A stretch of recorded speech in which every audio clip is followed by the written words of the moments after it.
हिमालय की गोद में घने जंगलों और ऊंचे ऊंचे पहाड़ों के बीच बसा है एक पवित्र धाम, जहां श्रद्धा, शक्ति और रहस्य तीनों एक साथ मिलते हैं। ये वो स्थान है जहां बिना बुलावे कोई नहीं जा पा। ये है माँ वैष्णो देवी का धाम। आज हम जानेंगे इस पवित्र स्थल से जुड़े वो चमत्कार, वो रहस्य जो विज्ञान की सीमाओं से परे है। माँ वैष्णो देवी की उत्पत्ति पौराणिक मान्यता के अनुसार जब पृथ्वी पर अधर्म बढ़ने लगा, तब त्रिदेवियों महाकाली, महालक्ष्मी और महासरस्वती ने अपनी अपनी शक्तियां मिलाईं और जन्म हुआ एक नई दिव्य शक्ति का। यही शक्ति माँ वैष्णो देवी के रूप में त्रिकुटा पर्वत पर अवतरित हुई और यही उन्होंने वर्षों तक तपस्या की, भक्तों की रक्षा की और एक गुफा को अपना निवास बनाया। 3 पिंडियां और गुफा का चमत्कार।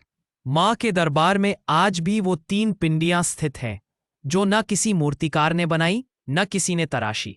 ये पिंडियां स्वयंभू मानी जाती हैं। महाकाली शक्ति और विनाश की प्रतीक, महालक्ष्मी वैभव और समृद्धि की देवी, और महासरस्वती ज्ञान और बुद्धि की स्रोत। तीनों एक ही चट्टान से उभरी हुई हैं। भैरवनाथ की कथा माँ वैष्णो देवी से जुड़ी सबसे प्रसिद्ध कथा है। भैरवनाथ, जो एक तांत्रिक राक्षस जो माता के पीछे पड़ा और उन्हें त्रिकुटा पर्वत तक खदेड़ लाया। कई चेतावनियों के बाद भी जब भैरव नहीं रुका तो माता ने उसे अपने त्रिशूल से वध कर दिया। लेकिन मृत्यु के समय भैरव ने क्षमा मांगी और माँ ने उसे मोक्ष दे दिया। साथ ही कहा, जब तक मेरे दर्शन होंगे तेरे भी होंगे। इसलिए आज भी माता के दर्शन के बाद भैरव मंदिर जाना आवश्यक माना जाता है। चारण गंगा, चमत्कारी जलधारा। गुफा के पास बहती है एक पवित्र जलधारा जिसे चारण गंगा। इस जल से भक्त स्नान करते हैं और कहते हैं इससे तन, मन और आत्मा शुद्ध हो जाती है। हैरानी की बात यह है कि इसका स्रोत आज तक अज्ञात है।